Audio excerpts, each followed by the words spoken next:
So there's a lot of factors when it comes to buying a house. So allow me to be your tour guide and introduce you to a great city of South Jordan.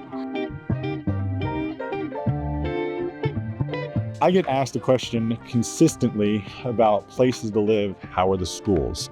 So instead of me actually describing it, I figured I would actually go to one of the sources and talk with a couple of principals and teachers at Mountain Creek Middle School. So you guys can get a great idea of some of the initiatives that they're implementing and get an overall feel of how good the educational system is. After that, I'll probably sit down back in my studio and talk about some of the stats so you get a good idea of how the market is in the current conditions, so you're not up against any surprises when you do actually go to purchase your property. So let's jump on over to some of those interviews. So just like I promised everybody, I'm going to bring you the best information possible so you can make an informed decision about the communities that you're relocating to. And what better way to see how good the schools are by talking with principals and the teachers that are actually within those. So we're going to jump into some questions if you guys are okay with that, kind of get right into it. So This is for everybody. All these are questions for everybody. I have a couple for the teachers and then I also have a couple for you. So the first one is collaboration and professional development. How do you foster a collaborative environment among teachers to enhance professional development and to ensure a cohesive approach to education within the classroom? You know, that's always a challenge. I think we're lucky in that our district we have late start Fridays. And so we have 2 hours of collaboration time every Friday. And so we're able to use that time we might have a whole faculty PD. Teachers have time together to work with their department teams to focus on common assessments, to analyze data, to evaluate how students are doing, to create interventions, right? And so we have some dedicated time for that. But also, I think as a school, we created an expectation that no matter where we are on the spectrum, we can all get better.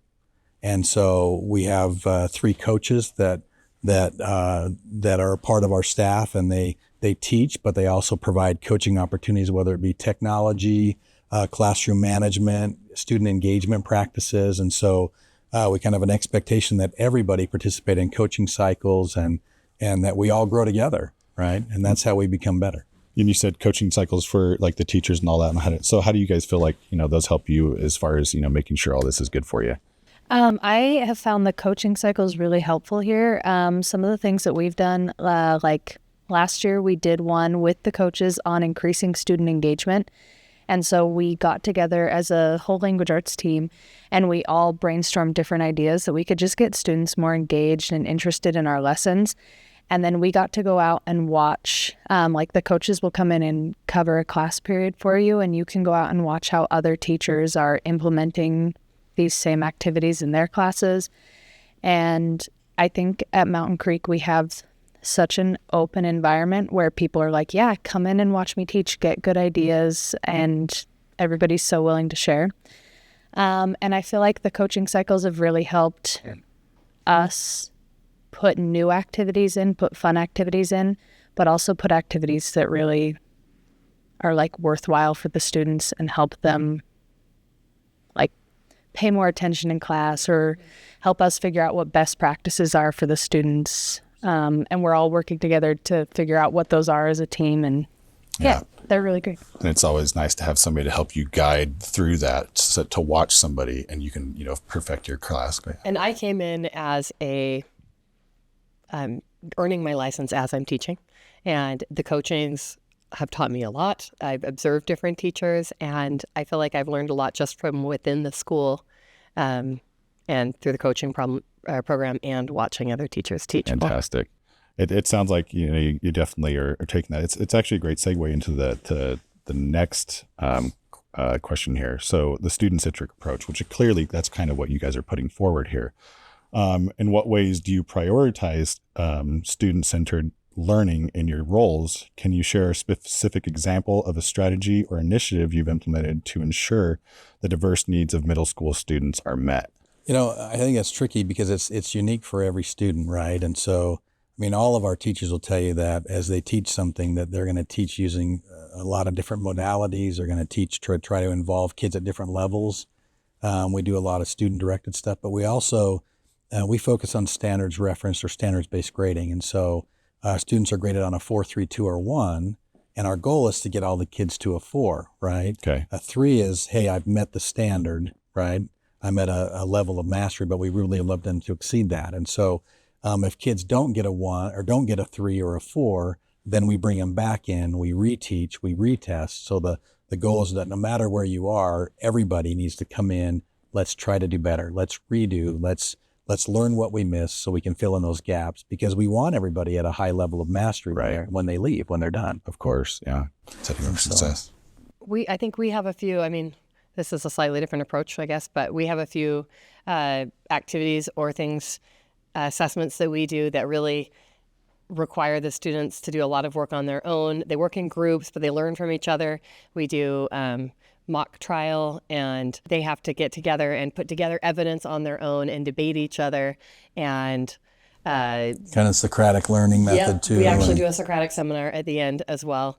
So they teach each other. We're there to guide, but it helps them grow, I think, at the rate that they're ready to grow at too, when we give them that freedom as well. Giving them that opportunity to look at different point of views and collaborate. Yeah, that's really, I think it's that's really important. That phrase that's been around too, that the teacher's goal is not to be the sage on the stage, right? Right. Really, they're the guide on the side. And so particularly in math this year, the entire 7th and 8th grade curriculum is all developed around teaching ideas, but then having kids explore and discover solutions together in small groups, and to bring them back, and you put them in small groups, and the groups change regularly, so you're never in the same group for more than a couple of different instances, and so that kids they understand that they're responsible for the learning. It's not just the teacher's job to throw out the seeds. We all need to grow together. Right. We're all responsible. Oh, I like that. So we've asked a couple serious questions. I'll ask a light one here for you guys. This is for the teachers, actually. Do you have a quirky or funny classroom tradition that makes learning environment more enjoyable for both you and your students? I don't know. We kind of fell into this with a couple of my classes. They keep wanting to cast the books we read. And so we've been, when we're done with our starters, then the kids will give me ideas for who would play the role for this character. And I like it because it's fun, and I can see the pop culture that they're into a little bit, but then also they have to know the actual characters and be paying attention in order to cast somebody accurately, and they'll debate over it and vote on who would be the best person to play that role. Right. I think this happens every year when we actually haven't done it yet this year. And you mentioned a mock trial. We actually do, we teach the book The Outsiders. And so every year when The Outsiders comes up, it's always a favorite with parents and with students. We do a mock trial, and the students dress up as a character from the book. So they'll dress up as greasers, and the kids who dress up are always so funny. The kids who dress up like Johnny will slick their hair down and come in a leather jacket or a jean jacket. Johnny has a jean jacket. But they'll always dress up, and they dress to the nines. So our Outsiders unit, it's coming up because it's the end of the year, but it's always so fun. And then we finish with watching the movie, and parents always love that because it's a favorite among parents as well. So I always get so many emails from parents saying oh, we're so excited that you're reading The Outsiders. My kid has been talking my ear off about The Outsiders. I'm so excited about it. I love it. I really like that you guys, started talking about involving, parents. So communication and parental involvement is clearly, at the forefront of, concerns for mothers. So communication between school and parents is crucial. How do you maintain an open and effective communication with parents, and how do you encourage parental involvement in the education process, particularly within middle school settings? I think sometimes we get told that we over-communicate. So, as a school, we do sky alerts.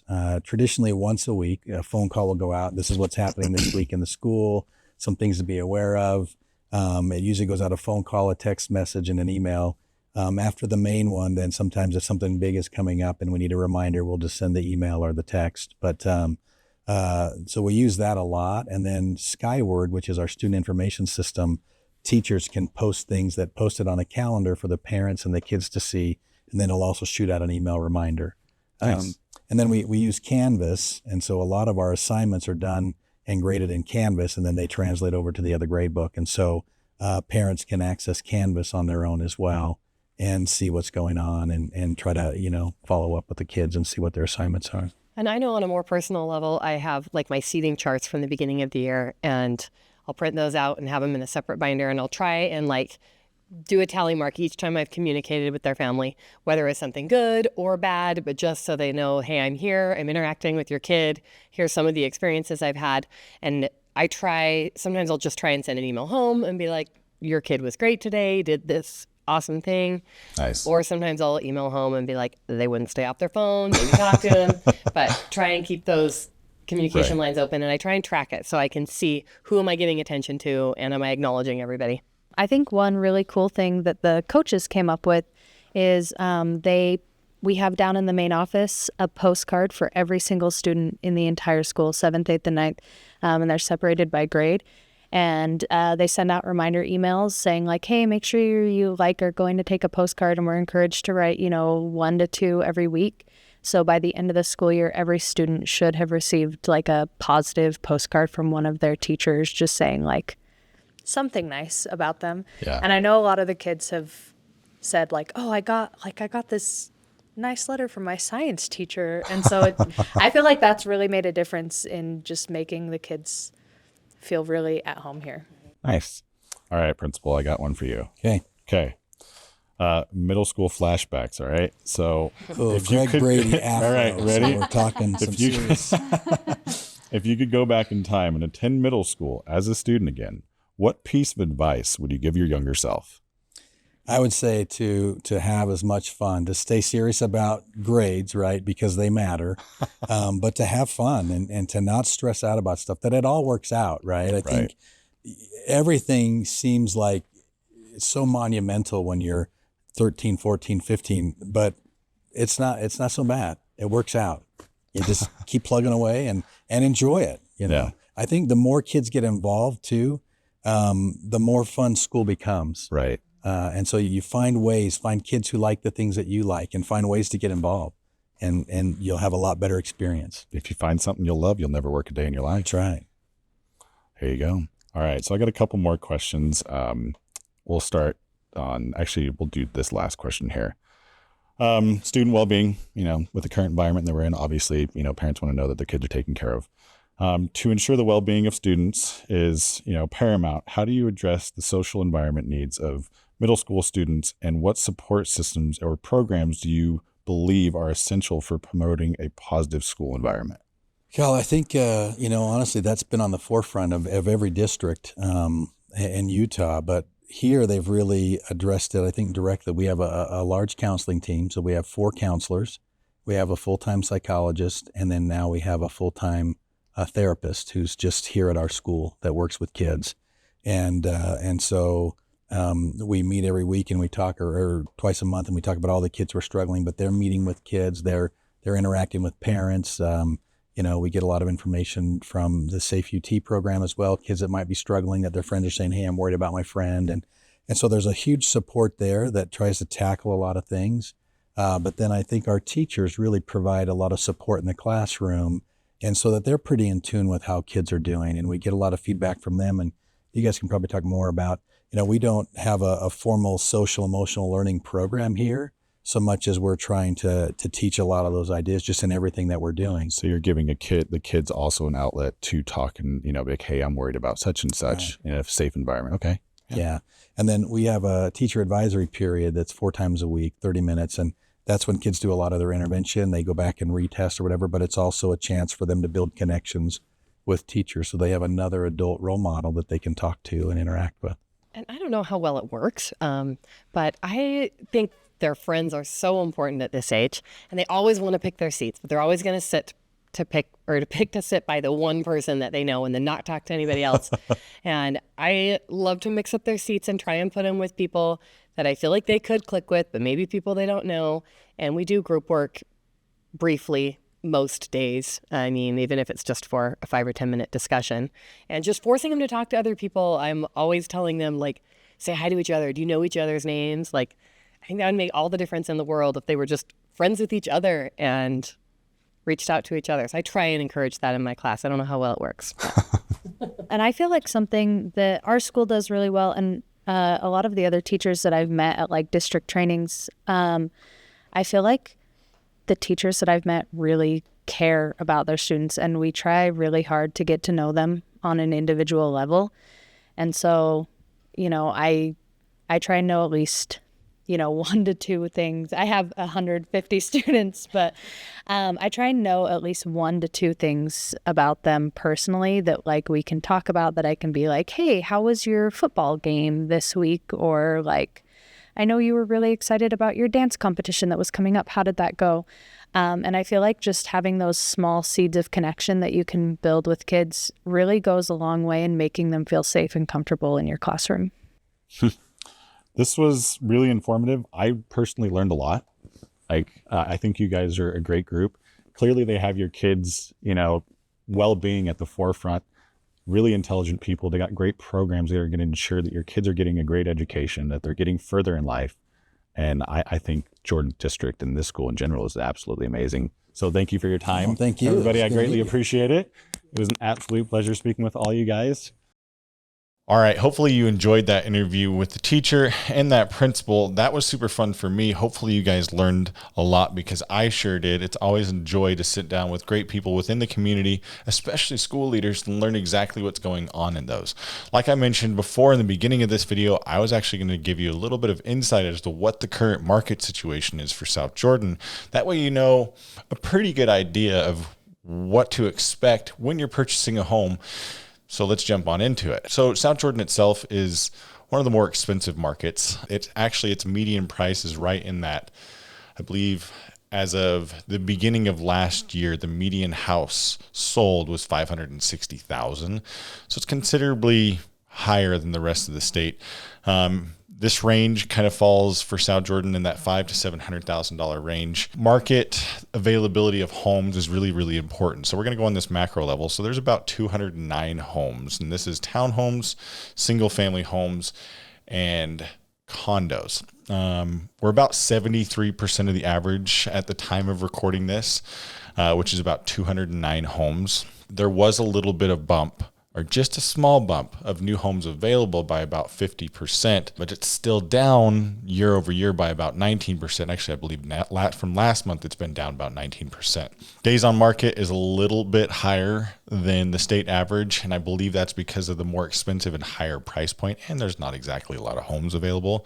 So we're sitting right at about 59 there. And then a really important now, this is going to be months of inventory or months of supply.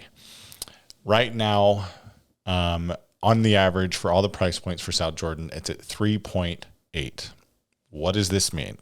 So a healthy or a more balanced market is right at about the 6-month supply. So by our normal standard, going back pre-pandemic and beyond, right now at 3.8, we would technically be in a seller's market. That's not really the case. There is decreased activity along with decreased in new listings.